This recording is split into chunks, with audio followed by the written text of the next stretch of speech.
Welcome to The Pulse with Lauren Bango, a DLL podcast series. This is your place for tips, trends, and insights into the world of healthcare finance. Now, here's Lauren.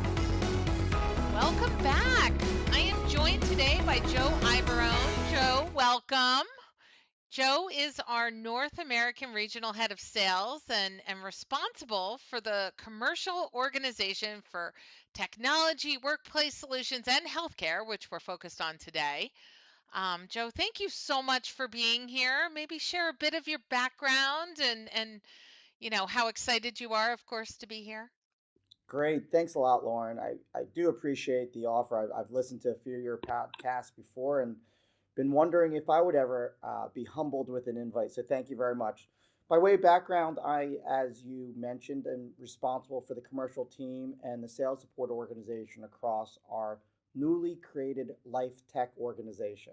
And Life Tech includes three segments, which is technology, workplace, and healthcare. I've been at DLL now for 26 years, and during that time, I've had the pleasure of meeting and working with teams across the industries and mostly commercial and operational roles. That's awesome. We are so excited to work with you and really excited you're here as a guest. The healthcare equipment market has seen some significant changes over the past few years. I know, in my years of healthcare equipment financing, it's changed significantly. And so we've seen financing options evolve to keep pace with these changes. So maybe we can start off chatting through some of the key trends we've observed this year. Plenty to pick from, that's for sure. The one I want to highlight is the trend on the rise of flexible financing options. With the ongoing economic uncertainties that we're all facing, healthcare providers are looking for ways to manage their cash flow more effectively. And this has directly led to an increase in leasing and rental agreements within the medical equipment sector. Wow. Can you tell us a little bit more about why this is such an attractive model for healthcare facilities specifically?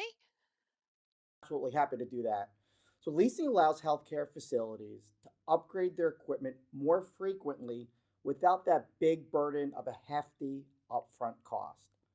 Now, this is particularly important for smaller clinics and practices that might not have the operating capital to invest in that lump sum big technology purchased outright. Makes a ton of sense. Another trend we've seen is the growing popularity of subscription-based models or models that offer a comprehensive package, including not just the equipment, but also maintenance, software updates, or even training for staff.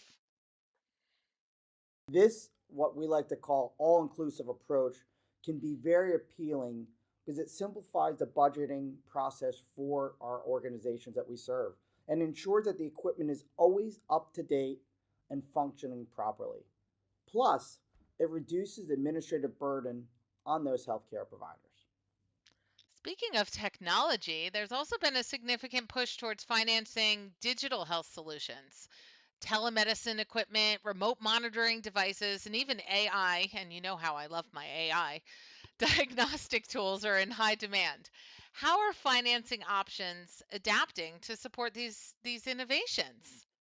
Yeah, I mean, look around. AI is everywhere, and in particular in this sector, I believe AI is revolutionizing in many ways, from whether it be diagnostic and treatment planning to patient monitoring or even simple administrative tasks. But with these advancements come new challenges and opportunities in our financing sector. These technologies often come with high upfront costs, like I mentioned earlier, which often become a barrier for many healthcare providers. However, we're seeing innovative financing solutions emerge to address this issue. For example, leasing AI equipment allows healthcare providers to access the latest technology without the need for large capital expenditures. This can be particularly beneficial for smaller clinics and hospitals that might not have the budget to purchase these systems outright. That's amazing and sounds like a great solution for them. As we look ahead to 2025, What do you think the major shifts in healthcare equipment financing will be? Yeah, regardless of the sector or the industry, I think there'll be a greater emphasis on sustainability at large. Now, as it relates to healthcare organizations, they're becoming more environmentally conscious as well. This will create a push for financing options that support the acquisitions of energy efficient and eco friendly solutions. That's interesting. Sustainable financing could include incentives for purchasing equipment with lower carbon footprints or even financing options that prioritize companies with strong environmental practices. That's exactly right. And what you're talking about is FMV leasing. And FMV leasing has become a popular option for medical practices looking to stay current with their equipment while also being mindful of their environmental impact.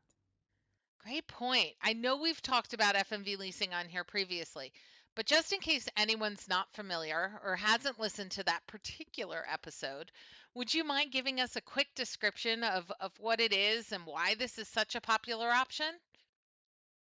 No problem at all. FMV leasing, or sometimes referred to fair market value leasing, is a type of lease agreement where the lessee has the option to purchase the equipment at the end of the lease term for its then determined fair market value. This type of leasing is particularly beneficial for any type of business that needs to regularly update their equipment to stay competitive. Oh, yeah. One of the key advantages to FMV leasing is that it allows companies to use the latest technology and upgrade without that large upfront investment, which, as you mentioned earlier, is especially important in industries like healthcare, where state-of-the-art equipment can make a significant difference in patient care. Yeah, absolutely. When it comes to sustainability, FMV leasing offers several benefits. Number one, it encourages the use of more energy efficient and environmentally friendly equipment. As technology advances, newer models tend to be more sustainable, consuming less energy and producing fewer emissions. That's a great point. And by leasing equipment and regularly upgrading to newer models, businesses can reduce their overall environmental footprint. That's where those trade-ups come into play. Can you explain how trade-ups work, Joe? Yeah, sure, absolutely. Trade ups involve returning the old equipment at the end of the lease term and upgrading to a newer, more advanced model. This not only ensures that businesses are always using the latest technology, but it also promotes the recycling and repurposing of older equipment. It's no different than someone who, in a consumer setting, wants to upgrade their phone every 2 years to the latest technology. That makes a ton of sense, and recycling is such a crucial part of sustainability. Yeah, exactly. Many leasing companies today have programs in place to refurbish and resell the returned equipment, extending that piece of equipment's life cycle and reducing waste. This circular approach helps minimize the environmental impact of manufacturing new equipment. Another benefit of FMV leasing and trade ups is the financial flexibility they offer. Businesses can now better manage their cash flow by spreading out the cost of equipment over the entire lease term rather than making a large upfront purchase. This could free up capital for other sustainability initiatives, perhaps. And with the growing emphasis on corporate social responsibility, more companies are looking for ways to integrate sustainability into their operations. FMV leasing and trade ups provide a practical solution that aligns with these goals and it keeps them in the newer equipment that they also need. Yeah, it sure is an exciting time for the healthcare industry, and we look forward to seeing how these trends develop in the upcoming year. Thank you, Joe. So grateful for all of your feedback and information. And since you've mentioned that you've listened to a few episodes, you know that at the end we always ask for one nugget. Do you have a Joe nugget to leave with us today? I do. I did come a bit prepared for that question since I've listened to many of your podcasts, Lauren. So, sure, we briefly touched on subscription models earlier, but I think it bears maybe some additional focus. We live in a world based on outcomes. Our healthcare providers are tasked with providing solutions and outcomes for the patients. In a model that is predicated upon solutions, a usage-based or utility model becomes extremely attractive. In usage-based or utility models, DLL can tailor make a solution for an OEM or distributor that allows them to pay us based on the actual usage of the equipment. It's no different than the age-old business of cost per copy in the office equipment sector, where lessors like DLL charge customers based on copies produced. How about cost per image, or cost per procedure, or cost per test? The opportunities are endless. And that's what gets me pretty excited. And I hope that last nugget gives your listeners something to think about as well. That's awesome. And if anyone wants to hear more about any of that, can they give us a call? I'm assuming they can. Absolutely. We welcome your calls, your inquiries, your questions, your comments. We're here. Thank you so much, Joe. And we will have you back soon. Looking forward to it. Thank you for listening to The Pulse with Lauren Bango, a DLL podcast series. The opinions expressed in this podcast are solely those of the participants. Nothing herein should be construed as legal, tax, accounting, or investment advice. Join us again for the next edition of The Pulse. And thanks again for listening.